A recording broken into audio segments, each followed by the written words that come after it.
There's a moment in The Sopranos where the crime TV show suddenly stops being about crime and turns into a horror movie. Tony Soprano is standing by the door of an old house, dressed like a labourer from a different time. His accent has changed, and he now has a thick Italian accent. He knocks on the door and calls out to someone inside the house, saying that he's here for the masonry job. At first he's met with silence. Then at the top of the stairs, a figure appears. It looks exactly like his mother. She doesn't speak.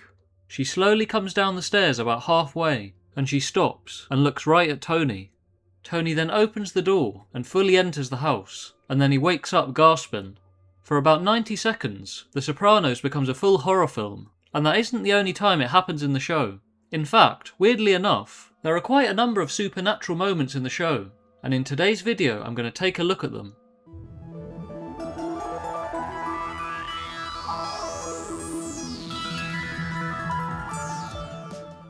Hey everyone, it's Firelink from Firelink Frontier, and I'm only 14 away from 1,000 subscribers, so if you enjoy the video, don't forget to like and subscribe. Today I'm mainly looking at the episode Calling All Cars, which is Season 4 Episode 11, and something weird happened even before I started recording. I wanted to rewatch the episode to prepare for the video, and I have them all on Blu-ray. When I opened the box set, the exact disc for the episode was sitting right on top, despite being in the middle of Season 4. And I'm always annoyingly particular about putting things back in the right order, so that kind of creeped me out already. That's what this is, you know. Satanic black magic. Sick shit. The episode itself has a number of dream sequences in it, and I don't think any other show has done dream sequences quite as well as The Sopranos. It opens with Tony Soprano in the back of his father's old Cadillac. He's sitting in the back seat with his wife driving. The bright lighting gives the whole thing a surreal feeling, and I'm sure they've done something to the frame rate, as the whole thing looks a bit off. It is like a dream, where things feel familiar, yet not quite right. Ralph Cifaretto is in the passenger seat, completely bald, and a caterpillar is crawling across his head. And sat next to Tony is Gloria Trillo, the mistress he drove to kill herself. Then the next moment Gloria's gone, replaced by Svetlana, another woman he briefly had an affair with.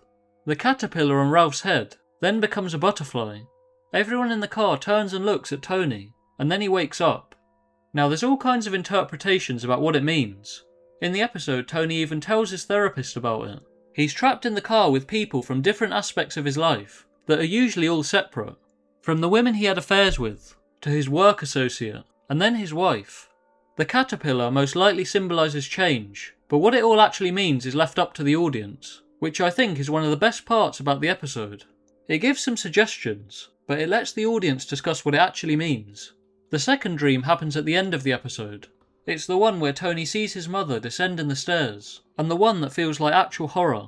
The dream starts with Tony following Ralph, who's once again silent and bald, and then Ralph disappears. The camera uses Tony's point of view, but then it suddenly stops, and Tony is dressed as a mason. He approaches the old house, and he knocks the door and calls out. And that's when the figure of what looks like his mother, Livia, slowly comes down the stairs in complete shadow and just stops, looking at him. There's no jump scare, and not even any music, just the slow, inevitable approach of something that knows him. The figure doesn't even speak, or even move beyond halfway down the stairs, but the scene creeped me out more than a lot of horror films.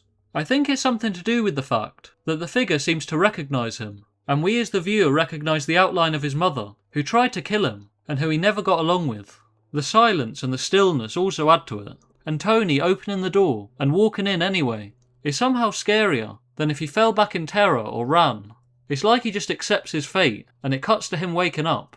These aren't the only times The Sopranos has used dream sequences with Tony. From when Tony had the dream about the talking fish, and it forces him to accept that his friend is a rat. And there's also the dream sequences when Tony's in a coma in Season 6, which some interpret as purgatory. The Calling All Cars dreams happen in the middle.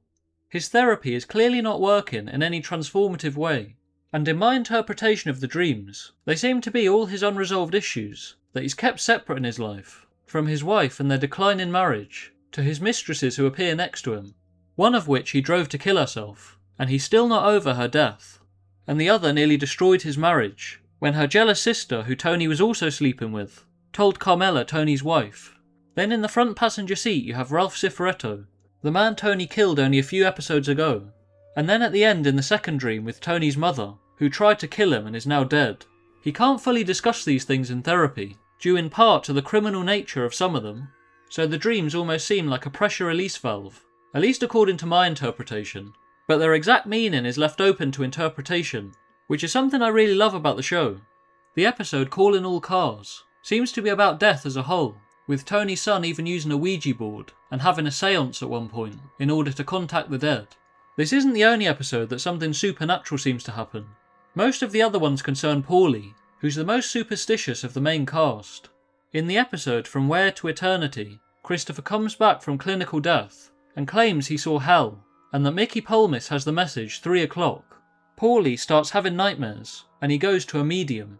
The medium somehow knows the name of the first man Paulie ever killed, and Paulie loses it and throws a chair, shouting that this is satanic black magic, and then he leaves. The show never fully explains it, and it never confirms how the medium knew. Then later, in the episode The Ride, Paulie sees the Virgin Mary floating above the stage at the strip club. She's only there for a second, but it made me jump. But that's not the weirdest part. The weirdest part is the audience can see her in the reflection of the mirror, even before Paulie can. That one detail changes everything. You can no longer say he imagined it, or that it's just from his perspective, because we as the audience see it before he does.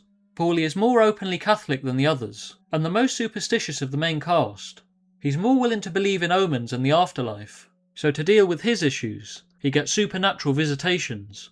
On the other hand, Tony is in therapy, and he deals with his issues through surreal dreams that feel like psychological horror.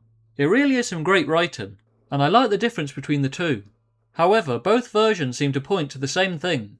In the Sopranos universe, which is supposed to be our own, the dead don't seem to stay buried, and in some cases in more ways than one, and that makes the stair scene in Calling All Cars even more creepy. The show puts a scene from a horror film right in the middle of a crime TV show. It uses all the hallmarks of horror, like the silent shadowy figure that somehow knows your name, only this time it's in a realistic crime drama, and that's partly why it's so unsettling. So what do you think the shadowy figure on the stairs really means? And let me know your interpretations of the dreams in the comments. If you've enjoyed the video and want to see more like this, don't forget to like, subscribe and become a member. I'm Firelink from Firelink Frontier, and thanks for watching everyone.